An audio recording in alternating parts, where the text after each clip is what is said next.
Thanks for coming in. Yeah. Okay, Katherine, please. Is there time for another question, Phil, or not?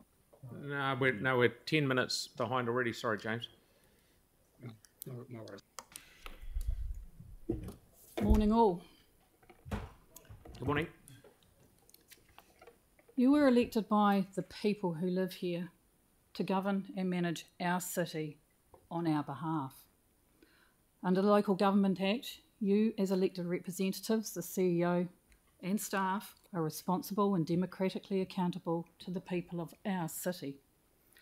However, I have grave concerns for the future of Christchurch, our people and future generations, one being financial sustainability. You're wanting to spend $16.8 billion over 10 years. That's $92,000 per property. For a couple on super, this represents 20% of their income. And as many people are slipping below the poverty line, the proposed spending does not support social, economic well-being and is not sustainable. Your current level of debt is $2.4 billion. That's $13,000 per property, with interest rates of $559,000 a day. And you want to increase that by $2.6 billion to $5 billion. That's over $27,000 per property, plus interest of $1.2 million per day. You want to pay back $1.2 billion in 10 years. That's $658 per property, excluding interest.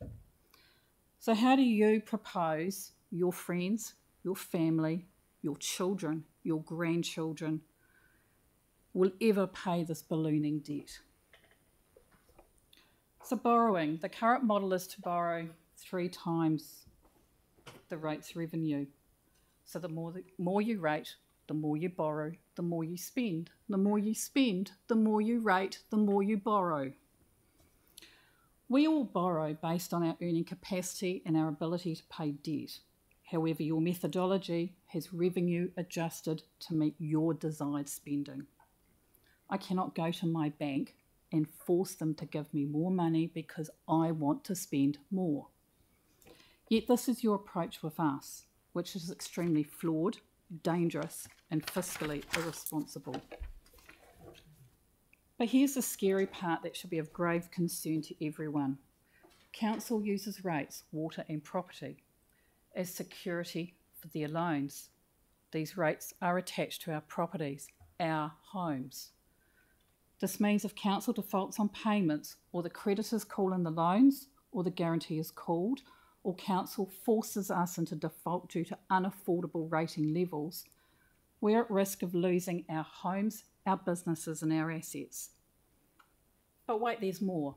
To add insult to injury, council, under its shareholding agreement with the Local Government Funding Agency, has provided guarantees of the indebtedness of all other local authorities and the indebtedness of the Local Government Funding Agency itself. So council has provided these guarantees using our property as security for not just the debt incurred by council, currently $2.4 billion, but the debt of tens of billions of dollars incurred by the Local Government Funding Agency, a private corporate. Let that sink in. Yes, council will say that it's only secured by rates, but these rates are directly connected to our homes, and council can force a sale if rates are not paid. They have used rates as security for the full debt of the Local Government Funding Agency. Have they also transferred that right to sell our homes should council default on its debt obligations? This probably explains the overinflated rateable values. They are a critical aspect for the borrowing scheme to work. Why else would you use our property values if it was just secured by the rates revenue? All this without our consent.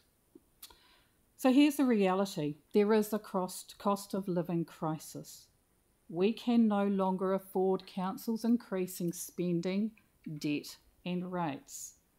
Costs are escalating. Families are struggling to pay for insurance, rent mortgage, power and food.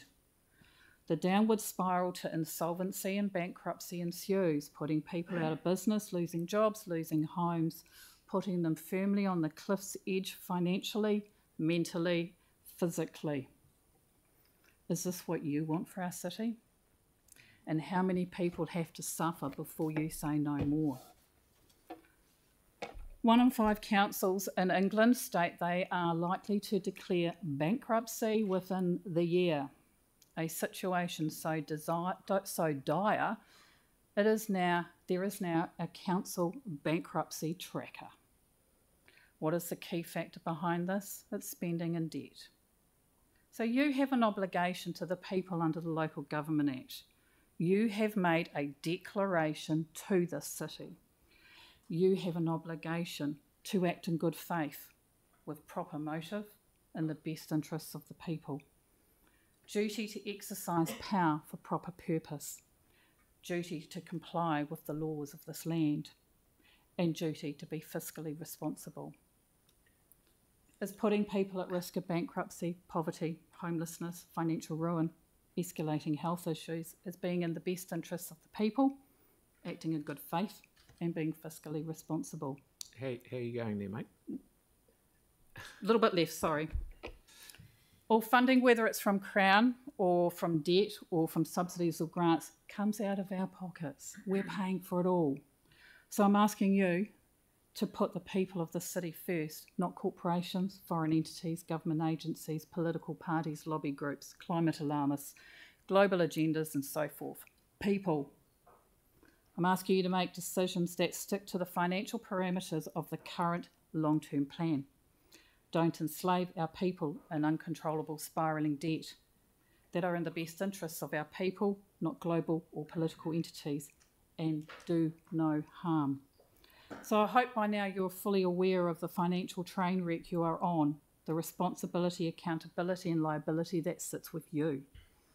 A courageous person will stand with the truth, will speak the truth, will listen to the truth and make the right decisions in tough times without harm.